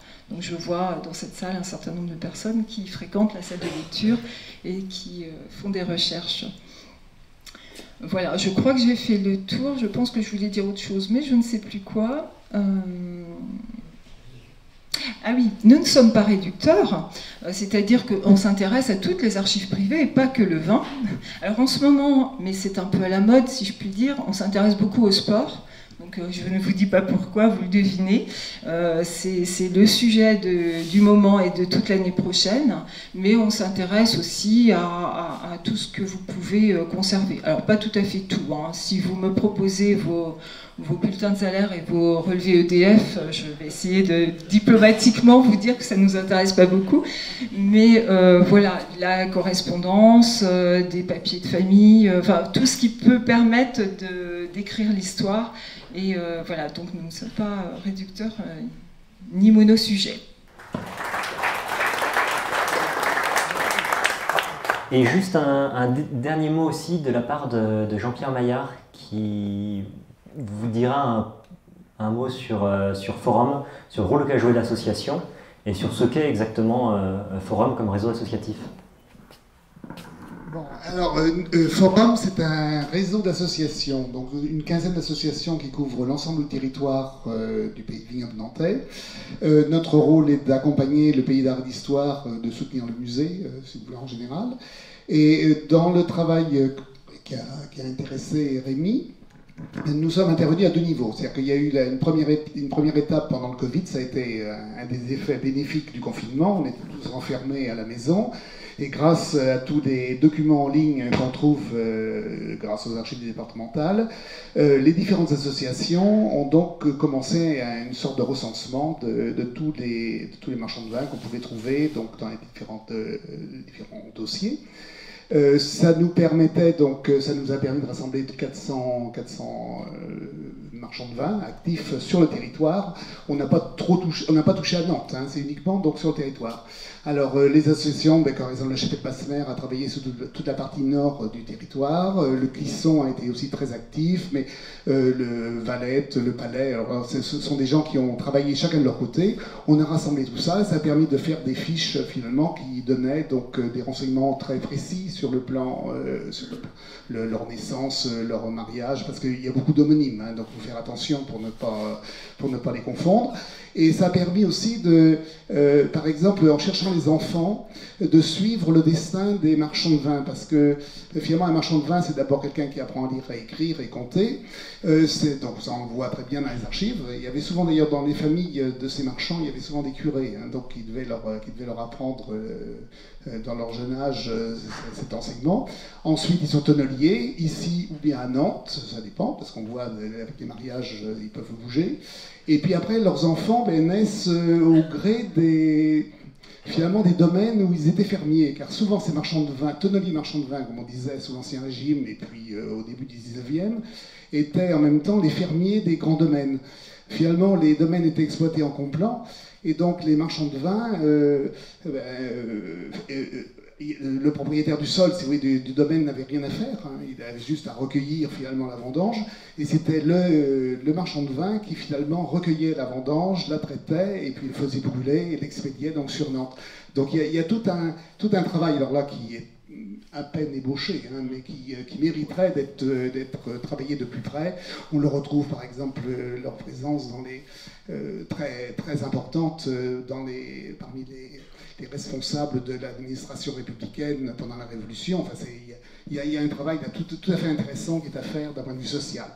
Et puis on est intervenu à un deuxième niveau, à un deuxième moment, après, hein, quand tu as commencé à faire tes relevés sur place. Là, évidemment, nous sommes un peu anciens, on connaît les gens de nos communes, si vous voulez, et les familles.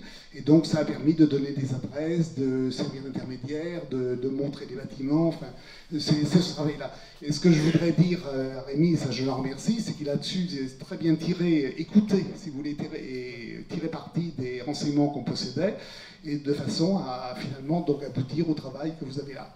Voilà. Merci aussi. Je précise une chose, c'est qu'on a adressé aux élus, à tous les élus du vignoble au printemps, une lettre pour leur montrer un petit peu le travail qu'on faisait. Donc j'en ai amené une poignée, c'est à votre disposition, vous pouvez vous servir, elles sont pour vous.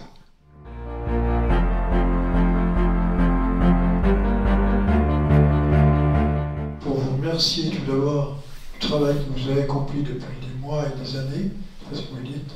Donc un grand merci, et j'ai été surtout très ému à certains moments, puisque la Casse-Michère, on avait ressenti très tôt en 2005, dans la Casse-Michère, que cette propriété avait une âme, et puis on a essayé de l'entretenir, donc dans cet esprit-là. Et j'étais ensuite très ému à niveau de Montifaux, puisque vous avez cité cette particularité. Enfin, je ne l'avais pas compris au départ, c'est grâce à vous que j'ai compris, j'avais senti que cette propriété, qui appartenait d'ailleurs à la famille Barré, avait également une âme, mais je n'arrivais pas à comprendre pourquoi, etc. Ce que j'ai découvert donc ce soir, et je vous en remercie beaucoup. Je voudrais apporter deux petites précisions. Une première, c'est que j'ai connu Cormoret, un négociant, et il était effectivement au village de Beauregard, mais il était sur la commune de Mousillon. Oui, j'ai dit. Alors, je vais noter le Palais, j'ai dit Valette, et en fait, c'était Mousillon, effectivement. Autant pour moi, absolument. Mais par contre, il y a peut-être une chose qu'on a découverte nous, ici, c'est que la salle, vous avez vu, il y a deux parties. La partie, celle-ci, a été faite en 2008, donc et la partie est beaucoup plus ancienne, où on va prendre d'ailleurs le fer de l'amitié.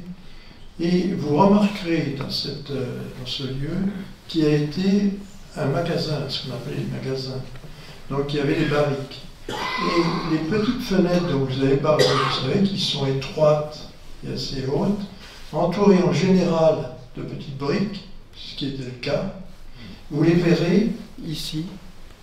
Et donc dans ce lieu, et si vous retournez vers le fond de la salle ici, la nouvelle, on a conservé effectivement, vous les voyez là-bas au fond, il y en a 3, et ça correspond effectivement à ce que vous avez dit. Par contre, je pense apporter la précision suivante, c'est sur les 3, normalement dans les magasins, il n'y en avait effectivement que 2. Et pourquoi 2? C'est qu'en fait, il y avait un nombre de barriques, rangées de barriques, qui sont, qu'on trouve ici, il y en avait au total 4. C'est-à-dire une rangée le long des murs, nous avons fait ouvrir ici. Et une rangée le long des murs, et 2 rangées de barriques, et les fenêtres étaient pour éclairer, mais d'une manière faible, les 2 allées qu'il y avait. Donc ça correspond, nous pour les questions simplement d'éclairage, mais dans l'histoire, il faudrait supprimer cette partie centrale. Vous voyez, donc on a essayé de conserver. À Montifaux également, on a bien senti qu'il y avait mon fils a fait une opération, vous avez le bâtiment neuf à côté. On a effectivement complètement respecté ce bâtiment. Donc on va effectivement l'aménager, mais on conservera effectivement cette fameuse âme dont je cite. Voilà, alors en résumé, un grand merci, puis beaucoup d'émotions. Je regrette vraiment que mes 2 fils n'étaient pas présents. Donc, mais j'ai essayé de leur transmettre à la fois votre passion et puis... Merci beaucoup. Merci à vous pour cette précision. Et effectivement, il faut noter que c'est quand même l'un des rares bâtiments liés au négoce qui soit dans un si bon état de conservation. Il n'y en a pas tant que ça. Sachant que pour beaucoup, la difficulté, c'est aussi que ce sont des bâtiments qui ne sont pas toujours très esthétiques, faut l'admettre, et ça ne joue pas en faveur de leur conservation. Ce qui n'est pas le cas, effectivement, du bâtiment de Montifaux qui, lui, a beaucoup de charme. Ouais. Bonjour, merci pour cette présentation. J'avais une question sur l'introduction. Vous avez parlé d'un âge d'or du négoce dans la deuxième partie du XXe siècle. Comment vous le caractérisez par rapport à ce qui peut se passer avant, entre les guerres, par exemple? Donc, c'est ce que j'évoque brièvement, ce que j'ai pu évoquer brièvement, c'est qu'on a une multiplication en fait du nombre de négociants qui d'ailleurs, j'ai oublié de le préciser, mais vont s'organiser en syndicats avec des réunions qui avaient lieu tous les samedis à la Bourse de commerce à Nantes, qui fixent eux-mêmes les cours du vin et qui sont quand même la principale partie prenante de la commercialisation des vins de Nantes en fait. Qui la font en grande partie.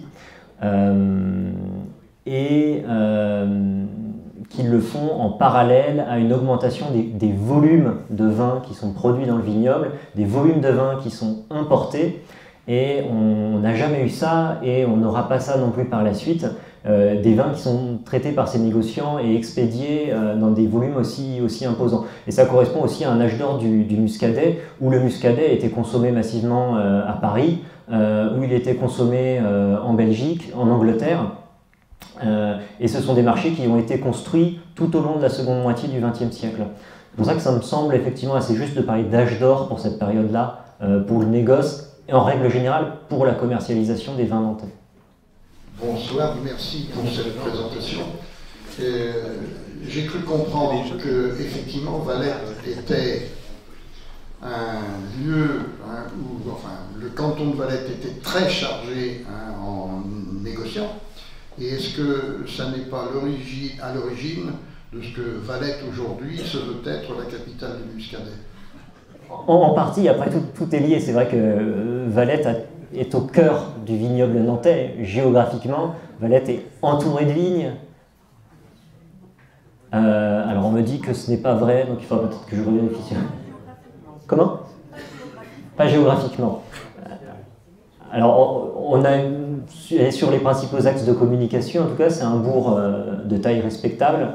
Et puis, il y a une activité viticole qui a été effectivement intense, bien plus que près des bords de Loire ou bien en allant au sud vers la Planche.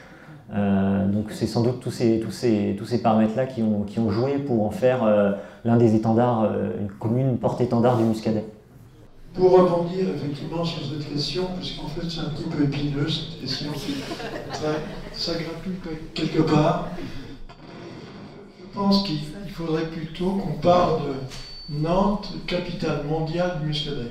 Ce serait beaucoup plus porteur et on pourrait se comparer comme ça à Bordeaux, puisque c'est deux villes qui ont eu des parcours très comparables.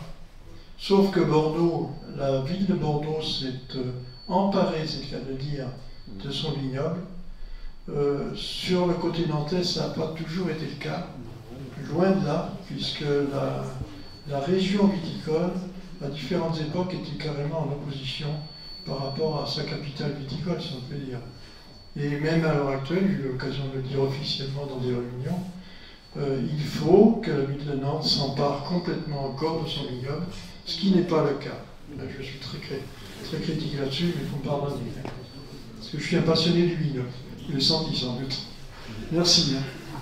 Je voudrais rebondir sur le propos qui vient d'être tenu s'agissant de Nantes et de son vignoble.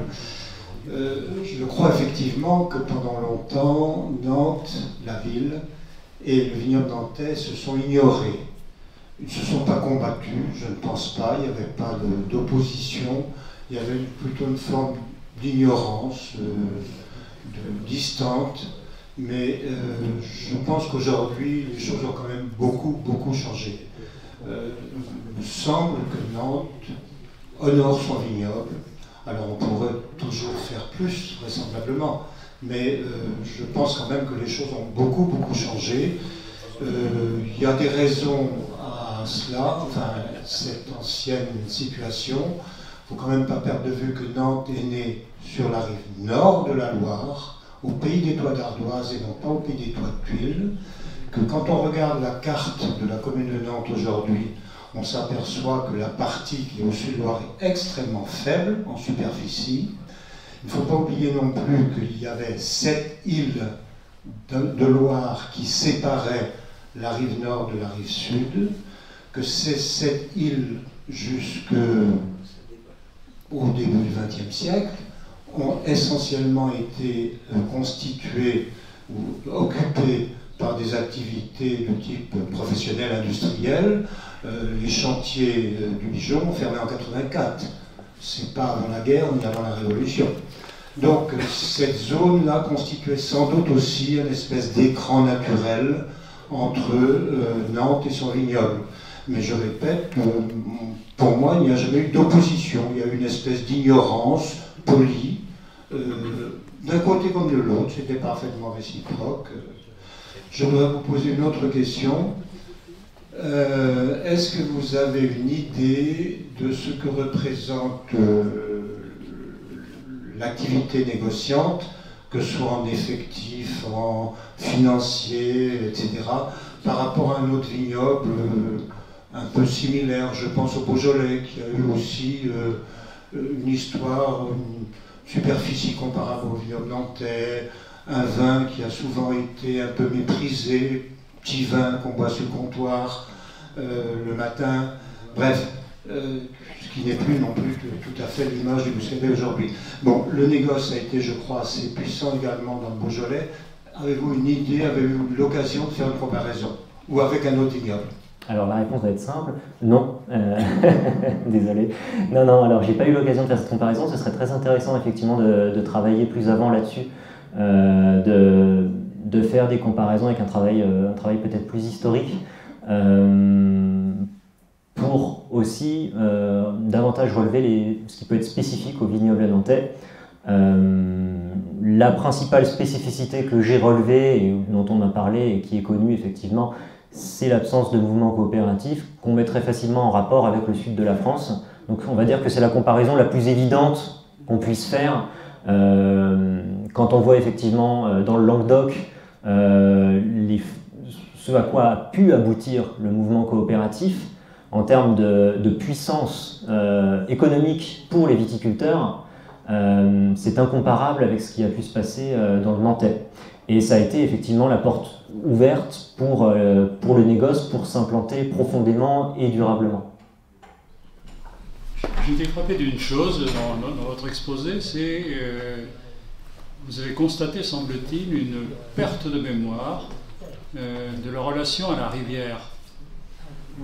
Alors que dans l'histoire, la Sèvre et le vignoble nantais, le va-et-vient par la rivière énorme, très très important. Bon, alors tout ça naturellement a disparu au milieu du 19e siècle avec le chemin de fer, puis après vous avez évoqué la révolution des camions. Mais aujourd'hui il ne reste rien. Les gens n'en parlent pas, même dans un souvenir lointain, même dans...